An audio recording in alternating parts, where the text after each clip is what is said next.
ثاقب ادیب صاحب آپ کے حوالے ہو رہے ہیں. یاد جب مجھ کو مدینے کی فضا آتی ہے، سانس لیتا ہوں تو جنت کی ہوا. اللہ نے قرآن مقدس میں ارشاد فرمایا، من عمل صالحا من ذکر او انثی،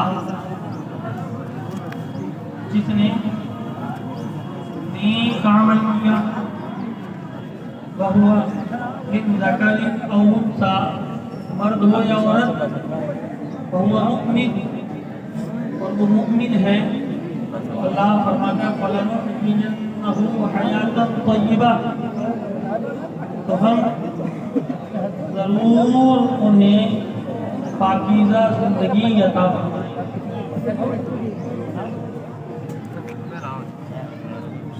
کیا جس نے نیک عمل کیا، چاہے وہ مرد ہو یا عورت، اور وہ مومن ہے، تو اللہ فرماتا ہے تو ہم اسے ضرور پاکیزہ زندگی عطا فرمائیں. فَلَنُحْيِيَنَّهُ حَيَاةً طَيِّبَةً.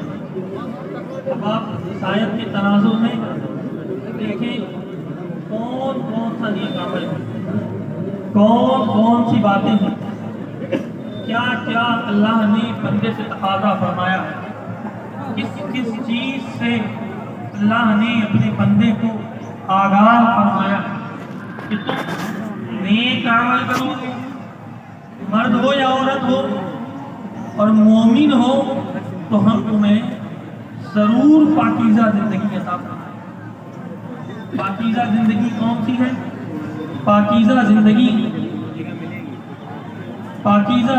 وہ ہے کہ جس زندگی میں کوئی گناہ نہ ہو. پاکیزہ زندگی وہ ہے کہ جس کے ہاتھ سے کسی کو تکلیف نہ پہنچے. پاکیزہ زندگی وہ ہے کہ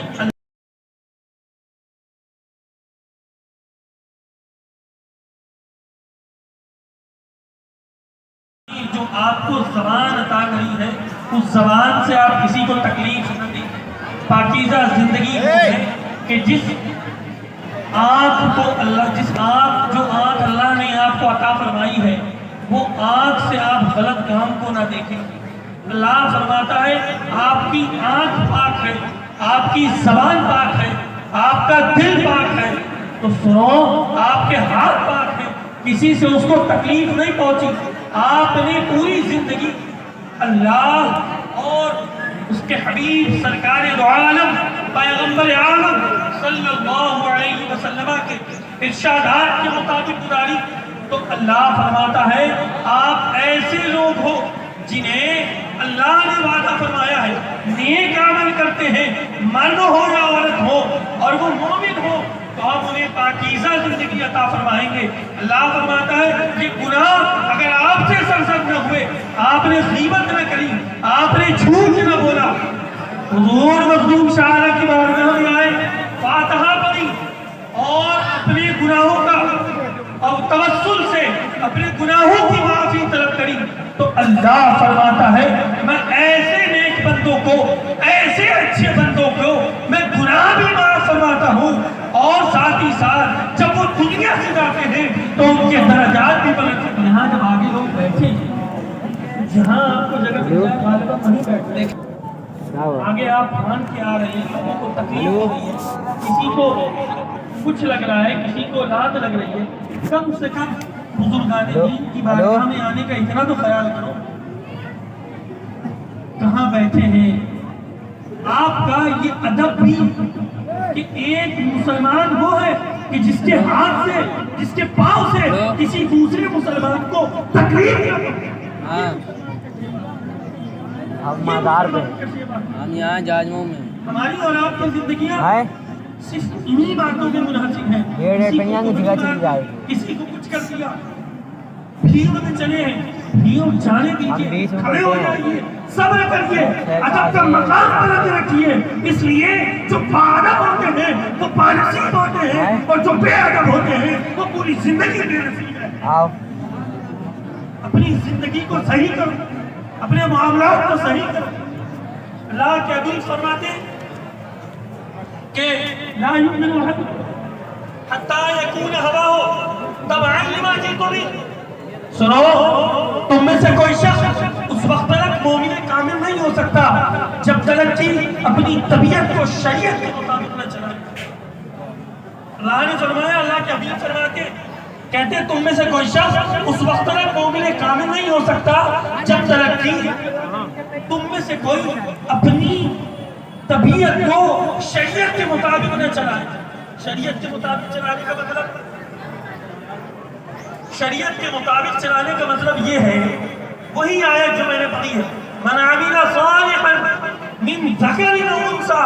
سنو، تم میں سے کوئی شخص جس نے بھی ایک عمل کیا، مرد ہو یا عورت ہو، وَهُوَ مُؤْمِنٌ، اور وہ مومن ہے، فَلَنُحْيِيَنَّهُ حَيَاةً طَيِّبَةً، تو ہم ضرور اسے پاکیزہ زندگی عطا کریں.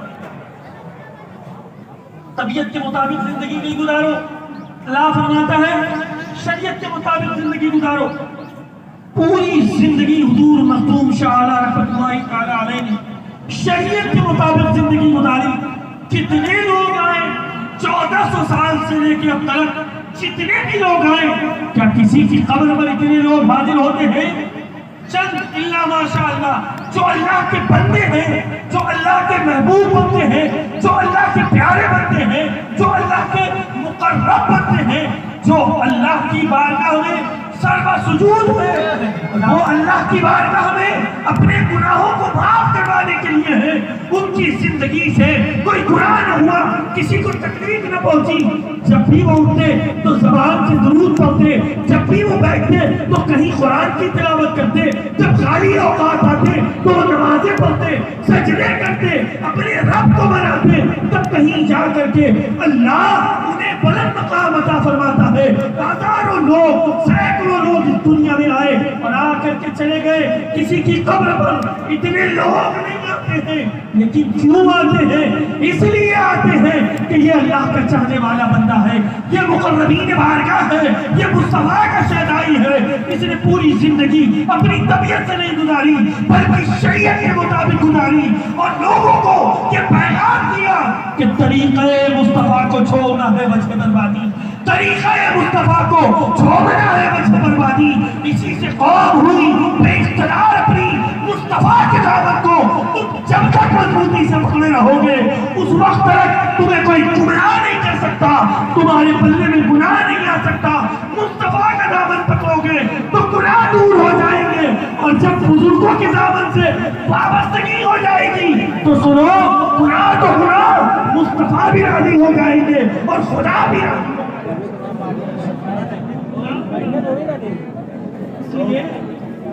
ہمیں اور آپ کو کوشش کرنی ہے کہ ہم اپنی زندگی کو کیسے گزاریں، ہم اپنے معاملات کو کیسے گزاریں. آج دیکھیں دور پرفتن میں سب سے بڑی بات یہ ہے کہ آپ کسی کو سمجھا نہیں سکتے. یہ میرا اپنا تجربہ ہے، کسی کو نہیں سمجھا سکتا، کسی کو نہیں سمجھا سکتا. جس کو سمجھائیں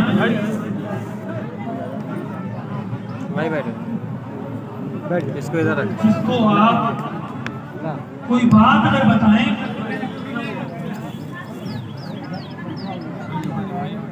تو وہ یہ کہتا ہے ٹھیک ہے ہم اس پر عمل کر لیں گے کچھ باتوں کو سن کر کے، لیکن آپ یہ بتائیں کہ اتنی عرصے سے ایک زمانے دراز سے، ایک قدے مدید سے آپ کو یہ پتا ہے کہ شراب پینا حرام ہے، لیکن پھر بھی پیتے ہیں. قوم پی رہی ہے. جوا کھیلنا حرام ہے، اس کے باوجود جوا کھیلنا جا رہا ہے. نماز چھوڑنا گناہ کبیرہ ہے، اس کے باوجود لوگ نمازیں چھوڑ رہے ہیں. جھوٹ بولنا گناہ کبیرہ ہے، اس کے باوجود لوگ جھوٹ بول رہے ہیں اور گناہ میں مبتلا ہو رہے ہیں. غیبت کرنا بھی گناہ کبیرہ ہے، اس کو بھی لوگ کر رہے ہیں. لیکن آپ یہ بتائیے، اگر انسان یہ سوچ لے کہ غیبت کرنا بھی گناہ ہے، جھوٹ بولنا بھی گناہ ہے، دوسروں کو تکلیف دینا بھی گناہ ہے، یہ سب باتیں انسان کو پتا ہے، لیکن اس کے باوجود یہ کام کر رہا ہے، آخر اس کی اصلاح کیسے ممکن ہے؟ اس کی اصلاح اس معنی پر ممکن ہے کہ وہ آج حضور رسول شاہ رحمۃ اللہ تعالیٰ علیہ کی بارگاہ میں آج حاضر ہو اور یہ عہد کرے کہ آج میں گناہگار حاضر ہوں، اور عہد کرے کہ میں ایک گناہ چھوڑنے کا عہد کرتا ہوں، یعنی میں جھوٹ نہیں بولوں گا، جب اگلے سال آؤں گا میں آپ سے دوسرے گناہ کی یہ عہد کروں گا اور اپنے رب سے سجدوں میں معافی طلب کروں گا کہ اے پروردگار میں توبہ کر کے آیا ہوں، تیری بارگاہ میں بھی توبہ کرتا ہوں، میں جھوٹ نہیں بولوں گا، میں کوئی گناہ نہیں کروں گا، ایک گناہ چھوڑنے کا عہد کرے تو اللہ فرماتا ہے کہ ایسے مخلص بندے جو سچی توبہ کرتے ہیں، جو سچے عہد کے ساتھ میری بارگاہ میں آتے ہیں، میرے نیک بندوں کے پاس آتے ہیں اور عہد و پیمان کرتے ہیں کہ میں یہ گناہ نہیں کروں گا، تو اللہ فرماتا ہے کہ تم گناہ کرتے بھی ہو، تمہارے پلے میں کتنے بھی گناہ ہو، اگر ندامت کے ساتھ، اگر عاجزی کے ساتھ، اگر انکساری کے ساتھ تم نے توبہ کر لی، عاجزی کے ساتھ تم نے ندامت کے چند آنسو اپنے رخسار پر گرائے، اللہ فرماتا ہے کہ سمندر کے جھاگ کے برابر بھی اگر تمہارے گناہ ہوں گے تو اللہ فرماتا ہے میں ان گناہوں کو میں معاف فرما دوں گا۔ کتنے گناہ ہوں؟ سمندر کے جھاگ کے برابر بھی گناہ ہوں گے تو اللہ اپنے بندوں کی گناہوں کو معاف فرماتا ہے، لیکن ہم اس کی طرف نہیں آتے، ہم اس کے پاس نہیں آتے، آئے وہاں پہ بھی ادب نہیں، اور وہاں پہ بھی اگر کچھ پڑھا تو وہ بھی صحیح سے نہیں پڑھا، اس لیے کہ قوم کو تو صحیح سے قرآن، حالات تو یہ ہے اپنی اصلاح کی کوشش بھی نہیں کرتے، پوری زندگی نمازیں پڑھ لو، پوری زندگی تم حاضری دے لو، سنو اگر قرآن صحیح نہیں آتا تو تمہارے پڑھنے کا ثواب کیسے ملے گا؟ نماز کیسے قبول ہوگی؟ جب نماز نہیں ہوگی تو دعائیں تمہاری کیسے قبول ہوں گی؟ صرف رسمی طور پر اپنے یہ جھوٹے ضمیر کو مطمئن کرنے کے لیے تم سے کہا جاتے ہو کہ ہم نے آج حاضری دے لی، ہم کامیاب ہو گئے۔ نہیں دوستو، کامیابی وہ نہیں ہے، کامیابی وہ ہے کہ تم دعا مانگو اپنے اللہ کے نیک بندوں کے آستانے پر۔ نیک کامیابی یہ ہے، کامیابی یہ ہے کہ تمہارے ہاتھ دعا ختم کرنے سے پہلے ہی، تمہارے دعا ختم ہونے سے پہلے ہی جیسے ہی تم دعا کو ختم کرو اللہ تمہارے تمام گناہوں کو معاف۔ یہ جذبہ صادق پیدا کرو۔ من عمل صالحا من ذکر او انثى، جس نے نیک عمل کیا، مرد ہو یا عورت، وہو مؤمن، اور وہ مومن ہے، تو ہم تمہیں ضرور پاکیزہ زندگی عطا کریں۔ کتنی پاکیزہ زندگی! اللہ کے حبیب پیغمبر اعظم صلی اللہ علیہ وسلم، علامہ اقبال نے بہت اچھی بات لکھی، کہتے ہیں کہ بزرگان کا مقام دیکھیں کیا ہوتا ہے، مقام دیکھنا ہے نا، تو علامہ اقبال فرماتے ہیں کس قدر بلند ہے، کہتے ہیں کہ شیخ احمد اللہ کے ولی تھے، اللہ کے چاہنے والے تھے، فراز اللہ تھے، دنیا وما فیہا سے دنیا، آپ دیکھیں کیسے زندگی گزارتے ہیں۔ کوئی گناہ نہ کیا، کوئی گناہ سرزد بھی نہیں ہوا، لیکن اس کے باوجود کھڑے ہیں، اپنے رب سے معافی مانگ رہے، اور جب حالات اس قدر خراب ہوئے تو ان کے خلاف کسی نے پروپیگنڈا کر دیا، بادشاہ کو علم ہی نہیں ہوا، اور جب علم ہی نہیں ہوا تو اس نے ان کو جیل میں ڈالوا دیا۔ اس کو